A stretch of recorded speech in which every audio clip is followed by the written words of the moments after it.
আসসালামু আলাইকুম বন্ধুরা, সবাইকে সিস্টার্স কিচেনে স্বাগতম। আবার একটি নতুন ভিডিও নিয়ে আপনাদের মাঝে চলে এসেছি। আজকের রেসিপি হলো নদীর চেয়ে বেলে মাছ ভুনা। তো দেখতে থাকুন। প্রথমে চুলায় একটা কড়াই বসিয়ে দিয়েছি, তারপর পরিমাণ মতো সয়াবিন তেল দিয়ে দিব। তেল গরম হয়ে গেলে পেঁয়াজ কুচি দিয়ে দিব। তারপর পেঁয়াজ কুচিগুলো সুন্দরভাবে নেড়ে নিতে হবে। পেঁয়াজ কুচিগুলো যখন হালকা উনে আসবে তখন আমি এখানে অ্যাড করব পরিমাণ মতো আদা রসুন বাটা। তারপর এখানে আমি অ্যাড করব হলুদ মরিচের গুঁড়ো, স্বাদ মতো লবণ, তারপর সামান্য পানি দিয়ে সুন্দরভাবে মশলাগুলো কষিয়ে নিতে হবে।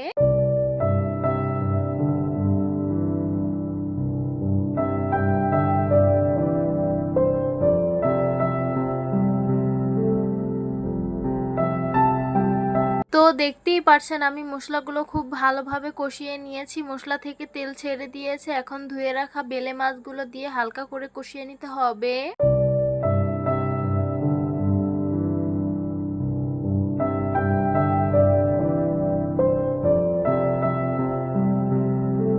এখন দিয়ে দিব কেটে রাখা কাঁচামরিচ। তারপর এগুলোকে সুন্দরভাবে কষিয়ে নিতে হবে। তো আমি অফ ক্যামেরা এটা খুব ভালোভাবে কষিয়ে নিয়েছিলাম। এখন পরিমাণ মতো ঝোলের পানিটা দিয়ে দিতে হবে। পরিমাণ মতো ঝোলের পানি দিব, তারপর এটাকে সুন্দরভাবে নেড়ে সরা দিয়ে ঢেকে দিব। তারপর অপেক্ষায় থাকবো বলক আসার। তো দেখতেই পাচ্ছেন তরকারিটা কি সুন্দর বলক এসে পড়েছে। এখন একটু নেড়ে নিব। তো দেখতেই পাচ্ছেন আমাদের বেলে মাছের তরকারিটা কিন্তু হয়ে গেছে। নামানোর আগে আমি ছাক বাটা দিয়েছিলাম, সেই ভিডিওটা স্কিপ হয়ে গেছে। আর দেখতেই পাচ্ছেন কালারটা কি সুন্দর এসেছে। এই তো গরম গরম চেও বেলে মাছ ভুনা পরিবেশন করে নিলাম। দেখতে খুবই লোভনীয় লাগছে আর খেতে কিন্তু খুবই সুস্বাদু হয়েছে। তো আশা করছি আজকের ভিডিওটা আপনাদের কাছে অনেক অনেক বেশি ভালো লাগবে। ভালো লেগে থাকলে আমাদের ইউটিউব চ্যানেলটি সাবস্ক্রাইব করবেন, আর যারা আমার ফেসবুক পেজ থেকে দেখছেন পেজটি ফলো করবেন। সবাই ভালো থাকবেন, সুস্থ থাকবেন, আর সিস্টার্স কিচেনের সাথেই থাকবেন। আবারও কথা হবে কোনো নতুন ভিডিওতে। আজকে এই পর্যন্তই থাক। আল্লাহ হাফিজ।